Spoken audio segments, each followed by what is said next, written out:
Fatkeqësisht, unë kam pasur disa raste të ngjashme.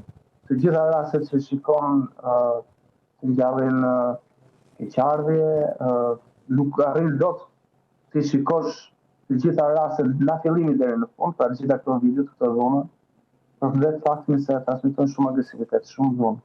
Ndoshta nuk e di se ku i gjen atë forcën që provojnë këta të rinj, aq agresivitet, aq dhunë, madje edhe në qeshin, ajo poshtrimi që the ti që u bëjnë atyre, neve që jemi më mbas se shikojmë nuk arrin ta perceptojmë dot.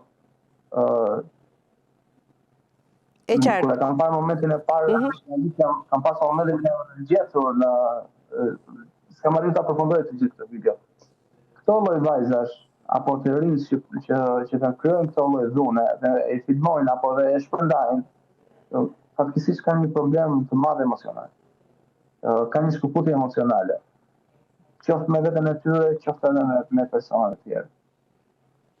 Shpesh neve kur i kemi aty përballë në punën tonë, mundojmë ta kuptojmë arsyen, edhe përballë nga ata marrin vetëm heshtje.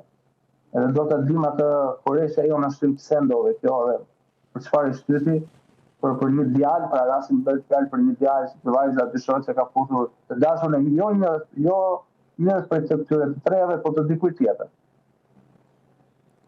Shiko, Elidon, unë të dëgjoj edhe kam disa ditë që dëgjoj në lidhje me rastin, edhe po flasim për 3 vajzat që kanë ushtruar dhunë, edhe më duket se po kthehemi në një shoqëri që nuk po mbrojmë viktimën. Viktima nuk janë këto vajzat që kanë dhunuar, se po merremi të tërë çfarë ju ka ndodhur këtyre që këto dhunuan. Këto janë dhunueset.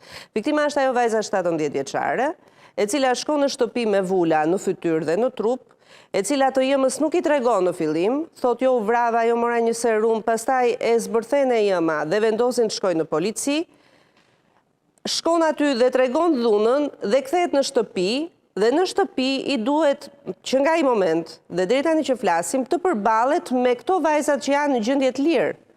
Këto vajza pra, pse? Sepse janë në moshë dhe procedojnë në gjendje të lirë. Edhe ajo 20 vjeçarja e cila unë mendoj që nuk në mënyrë jo naive ka tentuar të jetë mbas kamerës dhe t'i diktoj çfarë të bëjnë, por nuk e ka prekur me dorë dhe ajo është në gjendje të lirë.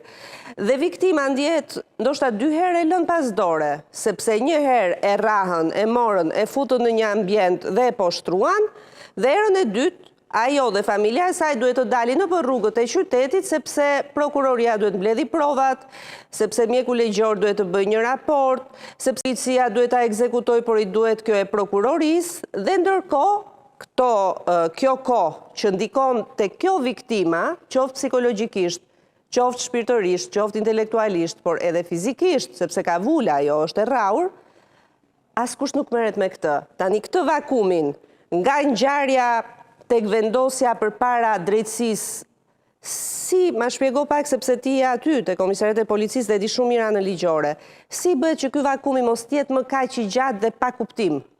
Se është dhe korrik, mund të fillojnë edhe lejet në gusht, edhe shtyhet çështja për shtator, tetor, nëntor. Pra, si bëhet që mos kemi dhe këto vakumet, përveç vakumit emocional që theti, mos kemi dhe këto vakumet ligjore?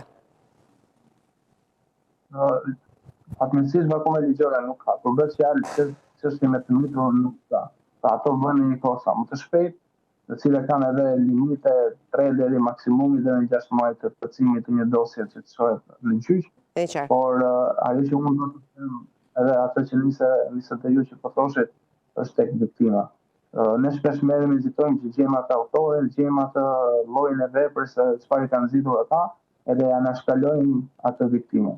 Do të kuptojmë se sa e vështirë ka qenë për atë viktimën që t'i thotë në saj se çfarë ka përjetuar, çfarë çmerri ka përjetuar ajo. Çfarë frike ka menduar më mbrapa vajza apo çfarë dhune psikologjike do të ketë në gjithë botën rrjeteve sociale, sepse ajo ka parë shumë mirë që është filmuar, është fotografuar dhe dhunuar, madje është kërcënuar dhe nga ato, që shikoj se çfarë do të bëjmë neve, më thënë nëse ti denoncon apo diçka tjetër i tregon dikujt tjetër. Prandaj këto njerëz kur filmohen edhe dhunohen, e kanë më të sikletshme për të raportuar apo për të treguar që familjes apo dhe në polici tek autoritetet për këtë gjë.